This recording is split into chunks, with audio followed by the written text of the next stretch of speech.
오늘 지금 여기 함석헌 기념사업회에서 우리 민중신학자이자 생명신학자인 우리 박재선 목사님을 모셨습니다. 박재선 목사님이 이제 서울대학교 1학년 재학 중에 서울대 강연을 온 함석헌을 만나서 함석헌 선생님 댁을 찾아다니시고 함석헌이 하는 공부 모임에도 참석하면서 이제 스승으로 모시기 시작했다고 합니다. 이제 1974년에 민청학년 사건으로 5개월간 옥살이를 하시고 나와서 한신대 편입에 다니면서 늘 함석헌의 강연을 쫓아다녔고 서울 신천에서 함석헌이 주도하는 퀘이커 모임에도 나갔다고 하는데요. 박재선 목사님은 4살 때 소아마비를 앓은 이후 이제 장애를 지니시고 이제 76년에는 휘어지던 척추를 피하는 대수술을 했는데 그때 함 선생님이 아침 일찍 부산에서 서울에 올라오셔서 수술 5분 전에 우리 박재선 목사님에게 달려와서 수술실까지 바래다 주시고 돌아갔다고 그러는데요. 이제 그날 이제 함 선생님이 집에 돌아가셔서 마루에 앉아서 시든 나무를 보고서는 저 나무가 제순이 같다. 그러면서 눈물을 훔치다라는 얘기도 했다고 그러는데요.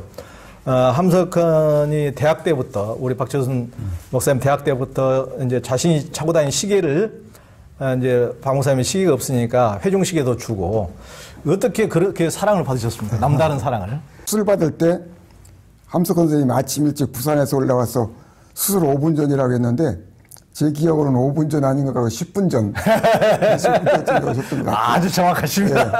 아니 그때 이거 오실 거라고 생각을 전혀 못했거든요. 근데 저는 제가 그때 정말 어려울 때예요. 정말 어렵고 고통스러울 때고. 그렇죠. 뭐 그때 어땠냐면 이 머리에다가 관을 2개를 씌워놓고 쇠막대기 4개를 그 관을 통해 가지고 머리에 뚫더라고요. 그리고 양쪽 다리에다가 말하자면 쇠막대기 1개씩을 다리 관절 위에다가 뚫고 그 기부스하고 그러고 나서 양쪽으로 그 줄을 달아 가지고 늘려놓은 걸 한 40일 동안 했으니까 그냥 누워만 있어도 힘든데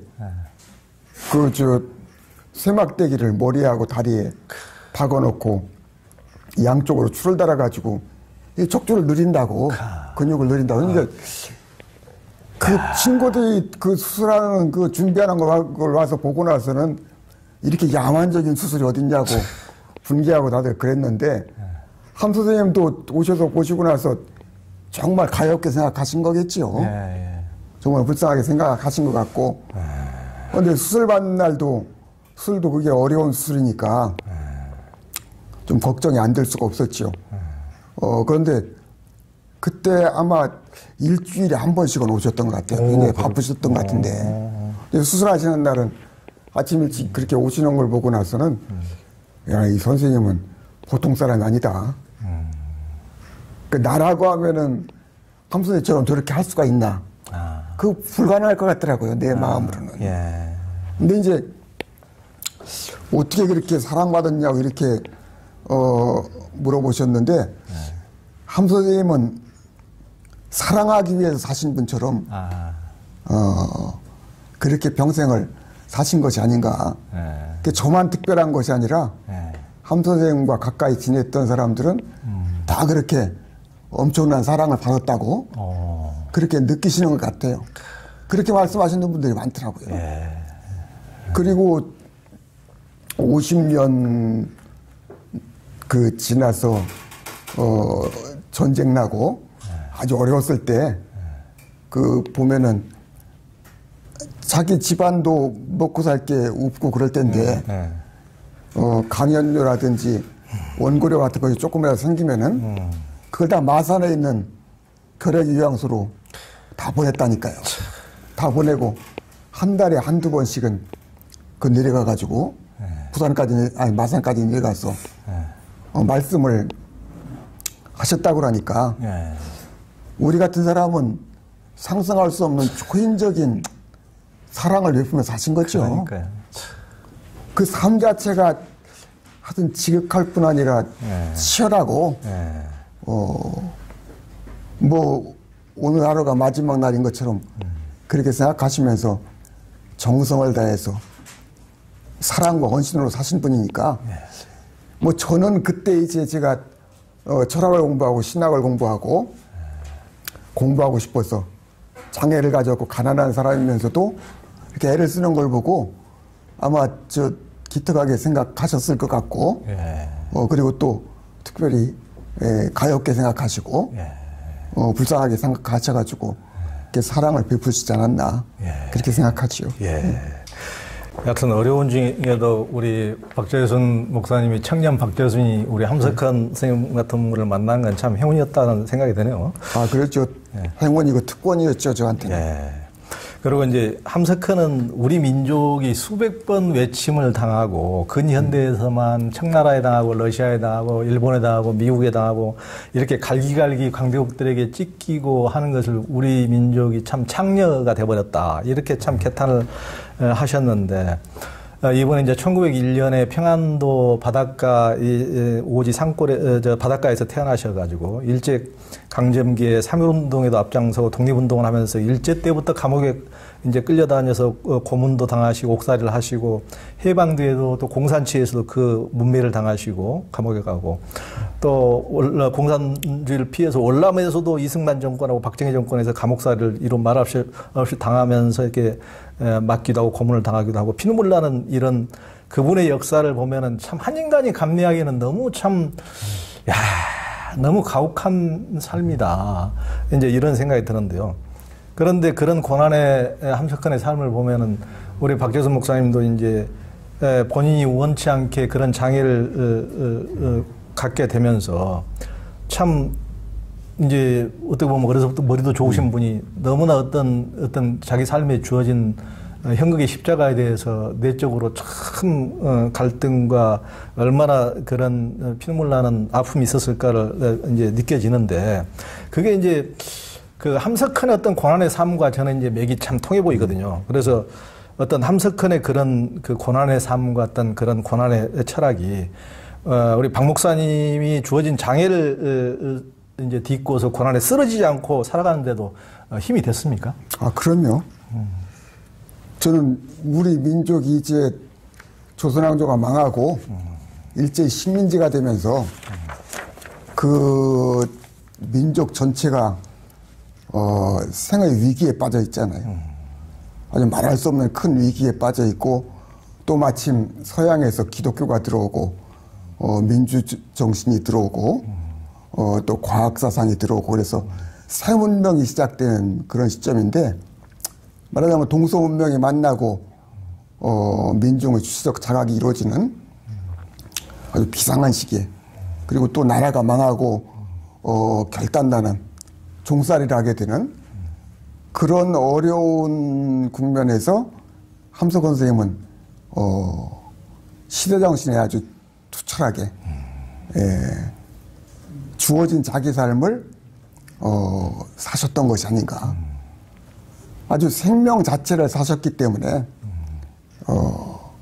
생명 자체를 사셨기 때문에 어떤 고난과 시련에도 꺾이지 않고 살아나가는 그런 삶을 살 수 있지 않았겠나.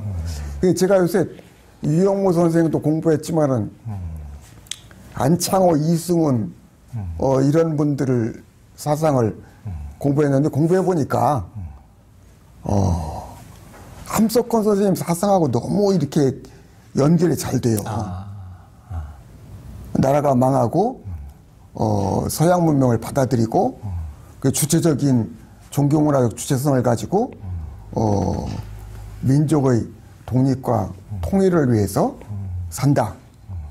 그 민족을 새롭게 하고 나라를 새롭게 한다. 나라는 사람의 삶을 새롭게 혁신하고 민족 전체를 새롭게 한다. 이런 생각이 사무쳐 있었기 때문에 주어진 자신의 삶을 최선을 다해서 사셨던 것 같아요. 그래서 보면은 안창호, 이승훈, 조만식, 유영모 이 네 분을 함 선생님이 자기 스승으로 받들고 늘 말씀하셨는데 내가 이분들 이렇게 공부하고 이렇게 보면서 의심이 나가 궁금해가지고 혹시 이분들도 죽음에 대한 두려움이나 죽음에 대한 뭐 망설임이나 죽음에 대해서 이렇게 걱정하는 그런 흔적이 어디 있나. 보면은 죽음이라고 하는 걸 조금도 두려워하지 않고, 죽음 앞에서 머뭇거리지도 않고, 또 무슨 좌절이나 어려움에 빠졌을 때 뒤로 물러서지 않고, 어떤 시련과 어려움에 닥쳐도 그냥 극복하고 이기고 뚫고 나가거든요. 안창호 선생이 그렇고, 이승우 선생이 그렇고, 이영모 선생은 생 자체가 죽음을 연습하는 거라고 하고, 죽음이라는 것이 아주 기쁜 거라고 하고, 죽은 다음에야 진짜 사는 거라고 이렇게 얘기하시거든요. 근데 안창호, 이승원, 조만식 그 세 분도 죽음에 대해서 걱정하거나 두려워해보는 흔적이 없는 거야. 그거 정말 놀랐어요. 그래서 그거는 그 시대 정신이 민족 자체가 망해가니까 민족을 구원하겠다는 생각이 있고, 이미 자기 자신을 민족에게 바쳤고, 기독교 신앙이 깊이 들어오니까 기독교 신앙은 살고 죽는 거잖아요. 또 죽고 사는 거고. 그러니까 죽음에 대한 두려움이 없어. 어떤 경우에도 죽음이 임박하면은, 아, 내가 이제 죽는가 보구나 하고, 받아들이지, 죽음에 대해서 불안해하고 고민하고, 그런 것이 없을 정도로 생애 치열하게 살았다. 그러니까 함석헌 선생님도 보니까, 제가 말년에 한번 여쭤보기도 했어요. 뭐 인터뷰할 일이 있어가지고, 죽음에 대해서 무슨 이렇게 염려되거나 그런 거 없으십니까? 그랬더니, 뭐, 그 노장을 연구해서 그런지, 뭐 죽음에 대해서는 뭐 이렇게 걱정하는 게 없다고. 그렇게 가볍게 말씀하셨지만은, 그 이전에 내가 함 선생님 모든 글을 살펴봐도 죽음에 대한 두려움 이런 거 없어. 없고, 죽는 것을 걱정한다거나, 이런 거는 어느 대목에서 하여튼 뭐, 무슨 말이나 행동이나 글이나 이런 데서 별로 본 적이 없어요. 그건 억지로 그런 것이 아니라 그 시대가 그랬던 것 같고, 근데 생명 자체가 제가 생각을 해보니까 생명 자체가 물질 안에서 물질의 제약과 속박을 초월한 거예요. 물질 안에, 생명이 물질 안에 있는 거지만은 또 물질에서 나온 거지만은 물질의 제약과 속박을 벗어난 거죠. 물질 안에 있다는 점에서는 물질에서 흔들리고 연약한 것이지만은 물질을 초월했다는 점에서 보면은 자유로운 거지요. 걱정이 없는 거지. 물질에서 완전히 해방된 거지. 그러니까 생명 자체는 물질에 속박되는 측면도 있지만은 그 본성 자체는 물질에서 자유로운 거니까 죽거나 살거나 무슨 관계가 있겠어요. 그냥 생명인데. 그러니까 그 생명 속에 생명의 진리가 있는 거고, 그 생명 속에 하나님이 살아계신 거니까 그 생명의 본성 자체, 생명의 진리 자체, 또 하나님을 거기서 만나고 보니까 죽음이나 고난이나 시련이나 어떤 상황적인 난관이나 이런 거를 두려워하거나 거기에 굴복하는 일은 없다. 근데 저 같은 사람도, 저는 그런 경지까지는 못 간 사람이지만은 그래도 장애를 입고 고난을 당하고 늘 그러다 보니까, 또 가진 것도 없다고 보니까 생명 자체에 충실한 건 있지요. 내 생명을 내가 살아야 되겠다. 누가 나를 대신 살아주는 것이 아니다. 그런 생각은 늘 하게 되죠. 함 선생님한테 배운, 아주 늘 말씀하시는 것이면서 또 배운 거 하나는, 물론 이제 뜻으로 방역 역사 같은 거 보면은 고난과 시련과 좌절, 죽음 이런 것들은 다 그걸 딛고 새 역사를, 새로운 삶을 살기 위한 발판에 지나지 않는다. 고난과 실패와 좌절 이런 것들은 모두 다 내가 윤택하고 아름답고 훌륭한 삶을 살기 위한 자료, 자양분, 비료라는 거지. 걸음이다.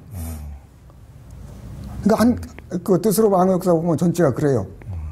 고난과 시련이 우리에게 있지만 고난과 시련을 딛고 새로운 세상, 새 생명을 살아가는 것이 생명과 역사, 또 인간의 본분이다. 이렇게 얘기하셨고 또 늘 말씀하신 건지 뭐냐면은 사람은 누워있는 것보다는 앉아있는 게 낫고 앉아있는 것보다는 하늘을 향해 일어서는 게 낫다. 사람은 곧게 서는 거다. 직립하는 거다. 직립해서 비로소 사람이 됐다. 이건 유영무 선생님이나 함석헌 선생님이나 늘 강조하시는 거거든요. 근데 가만히 보니까 안창호, 이승원, 조만식 이런 분도 어떤 분이면 독립운동한 분이잖아요. 독립이란 건 일어서는 거야. 의존하지 않고 하늘과 땅 사이에 일제의 그 억압과 수탈에도 불구하고 거기에 치지 않고 일어서는 거, 바로 서는 거. 근데 저는 아까 조 기자님 제가 전신마비에 4살 때 걸려가지고 걸렸다고 했는데 정말 갑자기 성화에 걸려서 그전에 뛰어다니던 아이였는데 몇 달 동안을 누워서 꼼짝을 못했어요. 손도 움직이지를 못했어. 근데 몇 달 지나고 나니까 속에서 힘이 조금씩 생기기 시작하는 것이 일어서고 싶더라고요. 그래서 갑자기 어머니한테 좀 일으켜 세워달라고. 그랬더니 어머니가 아니 못 일어나는 거 뻔히 알면서 그런다 야단치는데 근데 내가 일어나고 싶어가지고 이렇게 세워달라고 했더니 정말 부축해가지고 이렇게 세워주더라고요. 이렇게 벽에다가. 근데 그 벽을 짚고 내가 몇 걸음을 걸어봤어요. 걸어봤는데 누워만 있다가 일어서 보니까 갑자기 잿빛 세상이 총천색으로 바꾸는 거야. 그렇죠. 기쁨이 아주 말할 수 없는 기쁨이 솟아 나오고 그리고 또 아주 공간이 아주 좁았는데 세상이 아주 작고 좁았는데 갑자기 그냥 이 우주가 뻥 뚫리는 것 같아. 일어서니까. 그 직립이라는 것이 이렇게 좋다고 하는 거를 어려서 알았던 거지. 4살 때 벌써 4살 때 지옥과 알았어. 천상을 경험하셨. 그렇죠. 예. 그러니까 강 선생님이 인간은 직립하는 거다. 곧게 서는 거다. 하늘을 향해서 일어서야 되는 거다. 이런 말씀을 늘 하셨는데 그것을 나는 4살 때 체험했어요. 그리고 이제 그 이후로 이제 다리를 절면서 걸어 다녔는데 걸어 다니면서 자꾸 넘어지는 거야. 이렇게 어렸을 때 보면은 이 무릎이 양무릎이 깨져가지고 늘 고름이 있었고 깨지니 또 넘어져가 또 깨지니까 이게 뭐 나설 길이 없었는데 근데 그렇게 많이 넘어지면서 제가 깨달은 게 있어요.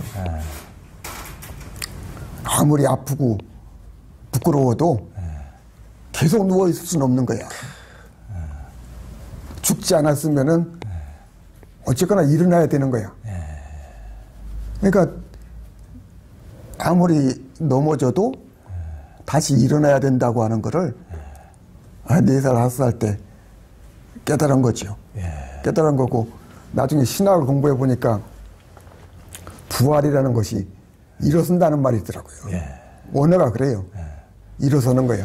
부활이라는 것이. 근데 생명의 본성 자체가 일어서는 거다. 함 선생님 사상이 다 그런 거죠. 함석헌 선생님은 사상 자체가 생명 철학이고 그 생명과 사상과 행동이 하나로 꿰뚫려 있는 분이니까. 예. 그러니까 우리 박재선 목사님이 어렸을 때부터 그런 그 전신마비의 어떤 장애를 딛고 그 일어선 걸 보니까 정말 우리의 어떤 일제시대의 삶, 일제시대 뭐 이제 함석헌, 뭐 조만식, 남강 이승훈이 지나왔던 그런 삶이라는 그 일제시대라는 게 이제 일본이 니들은 절대 일어서면 안 돼. 일어서면 바로 죽여. 니들은 조센징 빠가야로 바보들 그냥 자빠져 죽어. 하여튼 죽은 듯이 있어. 하여튼 그러지만은 니들이 육체는 굴복시켜서 나를 창녀로 만들 수 있지만은 내 정신은 니들이 어떻게 해볼 수가 없다. 그렇죠. 육체를 넘어선 어떤 정신의 어떤 승리를 이루신 분들이고 그 이제 정신이 함석헌에 와서 어떤 이제 결정체가 됐다고 보는데 그러니까 조만식 같은 경우도 공산 치하에서 김일성이 뭐 마음만 바꾸면은 다 수상으로 옹립하고 다 해준다 그래도 육체는 내가 죽을 수 있을지언정 정신은 죽을 수 없다고 끝까지 아니 하고 아니 딱 예스가 아니고 아니 할 수 있는 그 마음은 육체적인 욕망과 어떤 누구나 세상이 살고 싶고 편하게 살고 싶고 그런 육적인 욕망이 있지만은 이미 육체적인 그런 것을 정신으로 이미 그렇죠. 극복하는 그렇죠. 어떤 이미 부활된 존재가 아닐까. 그렇죠. 이제 그런데 그런 이제 부활을 어려서부터 우리 박재선 목사님이 경험하신 것 같습니다. 저는 약하게 이렇게 그런 것만 맛만 조금 본 사람인데 함석헌 선생님 같은 분은 안창호, 이승훈, 조만식 그리고 또 심오한 유영모 이분들의 정신과 삶과 사상을 가장 온전하게 계승해가지고 태평양 바다처럼 이분들을 다 그냥 이게 받아들여가지고 그걸 삶 속에서 사상으로 실천으로 말로 다 표현하신 것이 아닌가. 그러니까 정말 담 선생님 그 점에서는 위대하신 분이죠. 그렇죠. 그러니까 일제시대 때 저는 뭐 안중근, 윤봉길, 이봉창도 정말 목숨을 바쳐서 멸사봉공하는 너무나 위대하고 가슴 찡하신 분들이지만은 정말 살아서 90평생 그런 의기를 꺾이지 않고 지킨다는 것이야말로 더욱더 어려운 것이 아닌가 저는 이제 그런 생각이 들거든요. 근데 같은 형제라고 하더라도 함석헌의 아우인 함석창 같은 경우는 일본 구주대학 영문과 나와가지고 오하라라고 개명도 하고 그리고 만주 괴뢰국 일제 괴뢰국 가서 안동성 부성장까지 한 출세 부귀영화를 누리셨거든요. 그러니까 얼마든지 함석헌은 그보다 더 큰 부귀영화를 누릴 만큼 재능도 있고 하여튼 그러신 분인데 그것을 다 포기하고 그것을 너무나 고난을 당하고 8번 감옥을 가고 그 모진 이런 삶을 어떻게 사는 그런 어떤 그런 용기랄까 그런 것은 어디서 방금 말씀하신 그런 데서 다 나오신 거겠죠? 생 자체에서 나온 거죠. 생을 이분은 그냥 생을 그 물질에 예속된 또는 물질의 필요에 따라서 이렇게 말하자면 사람이 먹기 위해 사냐, 살기 위해 먹냐, 이런 물음을 늘 하는데, 먹고 사는 것이 목적이 되면은 정신이나 재주나 이런 모든 걸 가지고 물질적인 먹고 사는 일에 그걸 귀속시키게 되는데, 근데 함석헌 선생님 같은 분은 먹는 거라든지 입는 거라든지 이런 물질적인 생활 자체는 우리 그 생 속에 있는 정신과 진리, 생명 그 자체를 실현하고 표현하고 완성시키기 위해서 사는 거니까 또 하나님을 만나고 또 진리를 체험하고 그런 거는 진리나 하나님 자체가 생의 중심이고 목적이라고 보는 거니까 생의 그 중심과 목적 진리를 놓치지 않은 거죠. 그 놓치지 않으니까 그러면은 생명 자체가 보면은 물질과 정신의 통합이라고 본다고 하면은 생명 자체가 육체적인 차원도 있고 정신적인 차원도 있는 거잖아요. 근데 물질적인 육체적인 차원이 생명이 중요한 것이긴 하지만은 그러나 생의 본성과 목적에 비추어 보면은 물질과 육체가 생의 본성과 목적은 아니거든. 생의 본성과 목적은 정신을 살리고 키우고 높이자는 거, 얼과 혼을 살리고 높이고 키우자는 거. 그래서 하나님을 만나서 그 진리를 실현하자는 건데 그게 아주 확고했던 거죠. 함 선생님 같은 경우는 정신이 물질을 이긴다고 보는 거지. 그렇죠?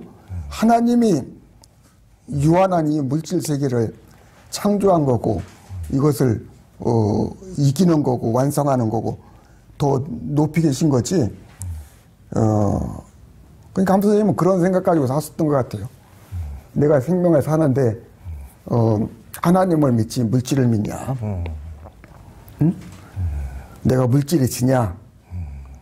내가 하나님을 믿고 하나님과 더불어 사는 사람인데 진리를 갖고 있는 사람인데 그러니까 이런 분들은 이렇게 안창호에서부터 이승원, 조만식, 이영모, 함석헌 다른 분들도 많이 있겠죠. 뭐 김교신이나 뭐 또 불교의 한용운 같은 그런 분들은 그런 정신의 그런 깨달음에 이르는 분 같아요. 확고하게 깨달은 게 있어가지고 이렇게 바뀌지가 않는 분들이지 물질에 굴복하는 분들이 아닌 거죠. 정신과 하나님, 진리 그것이 이긴다고 보는 거고 그것을 놓치면 사람 아니라고 생각한 거지. 그러니까 그걸 놓칠 수가 없었던 거지요. 함선 같은 분은. 네. 이제 간디는 종교의 본질 도덕이라고 했고 함석헌은 예수의 교훈을 딱 포기와 용서라는 두 마디로 이제 요약을 했는데요. 근데 한국의 어떤 이제 근본주의 기독교인들은 뭐 우리가 한국전쟁을 통해서 무려 400만 가까운 사람이 목숨을 잃고 세계대전급의 어떤 피눈물 나는 동족상잔의 비극을 겪었으면서도 그런 정도의 고난을 겪으면 뭔가 깨달은 바가 있고 변화가 있어야 되는데 70년이 지나도 아직도 용서는 거정 증오 계속 화해해서도 안 되고 대화해서도 안 되고 상대해서도 안 되고 저것들은 다 서로가 없애버려야 되는 이런 걸로 태극기부대에 앞세우고 계속 그것이 선봉에 선 사람들이 전부 다 대부분이 기독교란 말이에요. 보수. 그래서 이제 지금까지도 그 400만 죽은 그것조차도 우리를 변화시키지 못하고 계속 이제 그렇게 남아있고 이제 근본주의 이제 크리스천들은 뭐 예수천국 불신지옥 믿습니다 하지만은 그 함석헌이나 안창호나 조만식 같은 어떤 실천력이 하나도 안 보이기 때문에 믿습니다라는 말이 전혀 신뢰가 안 가는 그런 믿습니다거든요. 이제 그렇게 말만 하지. 그런 이제 그런 자기만 천당가고 뭐 은혜 받으면 된다는 식의 어떤 좁아터진 이런 것을 함석헌은 어떤 천당족, 무당족, 은혜족, 싸구려 안일주의라고 이제 했는데 그게 이렇게 세상이 문명이 발전하고 개명이 되고 하는데도 불구하고 한국 기독교가 이렇게 변화가 없이 오늘날 이런 모습을 보이는 것을 박재선 목사님은 어떻게 평가하십니까? 그래서 이제 서양에서 기독교가 다 그런 건 아닐 텐데 여기 들어온 기독교는 대체로 정통 교리주의적인 신화적인 그 유치한 기독교가 들어와서 그러니까 그걸 함석헌은 이제 계몽주의 이전 아직도 계몽주의 이전에 머물러 있다 이렇게 하죠. 그렇게 보는 거죠. 한국 기독교 그렇게 보는 거죠. 그렇게 보고 그런 게 들어왔고 그리고 또 이 그 한반도와 이 만주 일대가 세계에서 샤머니즘의 그 온상이었다고 해요. 그렇죠. 예. 가장 샤머니즘이 융성했던 거. 그래서 근데 지금 기독교나 불교나 다 이 샤머니즘의 굴레를 벗어나지 못해가지고 샤머니즘의 다른 모습일 뿐이죠. 다른 모습이에요. 그래서 그 벗어나지 못해가지고 다 녹고 있는 거 아닌가. 재구시를 못하는 것이 아닌가. 뭐 다 그렇다고 할 수는 없지만은 너무나 많은 사람들이 특히 기독교 같은 경우는 샤머니즘적 기독교를 종교 형태를 벗어나지 못하고 있다. 그리고 유치한 신화적이고 교리적인 낡은 껍데기 신앙에서 벗어나지 못하고 있다. 다행히 안창호, 이승훈, 유영모, 뭐 조만식, 함석헌 이런 분들은 아주 철저하게 생명 철학적인 기독교 신앙, 과학적이고 합리적인 이성적인 기독교 신앙, 민주적인 기독교 신앙. 그래서 이 샤머니즘과 운명론, 숙명론 이런 것을 완벽하게 벗어난 사람들이 나는 이 안창호, 이승훈, 유영모, 함석헌 이런 분들이라고 생각해요. 그리고 지금 한국 기독교의 형태의 변화가 있냐 이렇게 물으셨는데 변화를 강요받고 있다고 생각하죠. 변화되지 않으면은 정말로 역사의 쓰레기장으로 한국 기독교가 들어갈 거고 기독교는 망하겠죠. 난 망한다고 봅니다. 그러니까 기독교가 망하면은 무슨 새로운 형태의 어떤 과학적이면서도 민주적이고 그러면서도 또 영적인 그래서 공부하는 신앙 공부하는 종교가 나와서 씨앗상 공부하는 그런 신앙 양태도 또 철학 공부하는 그런 신앙 양태도 앞으로 많이 나오게 되지 않을까. 나는 미래의 종교는 불교나 기독교나 공부하고 깨닫고 체험하는 그런 신앙과 종교가 되지 않겠나. 그런 탈바꿈이 되어가는 그 과정에 지금 있지 않을까. 그렇게 생각하지요. 그렇죠.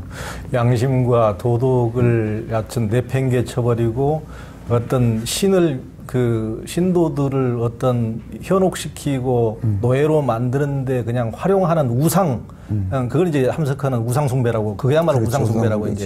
이제 말씀하셨죠. 그런 다른 것을 전부 다 우상숭배라고 할 것이 아니고 가장 큰 우상숭배자가 자신들임을 직시하고 그것을 벗어나서 조금 열린 시각으로 넓게 보고 멀리 보고 좀 더 이성적이고 양심적이고 도덕적으로 어떤 방금 박재선 목사님께서 말씀하신 남강 이승훈, 조만식, 안창호, 유영모, 함석헌처럼 삶으로 그것을 말이 아니고 그렇죠. 믿습니다 하면은 요즘에 다 스스로도 다 지겨워하거든요. 안 믿는지를 알기 때문에. 너무나 세속적 욕망에 다 지배당한 것을 알기 때문에 그 혀를 아무도 믿지를 않기 때문에 정말 양심으로 실천으로 이렇게 보여지는 종교, 그런 종교로 이제 거듭나지 않으면 안 될 것 같습니다. 그 우리 박준선 목사님 사모님은 박경미 이화여대 교수님은 이화여대 신학대학장도 하시고 신학대학원장. 대학원장도 하시고 이제 훌륭한 인품이어서 저는 이제 뵙고 참 그걸 느낀 적이 있는데 어떻게 연애를 하시고 결혼까지 하셨습니까? 제가 한신대 그 대학원 마치고 안병모 선생님이 하시는 한국신학연구소에서 번역실장으로 일했는데 한 1년 일하다가 한올의 사건으로 감옥에 가게 됐어요.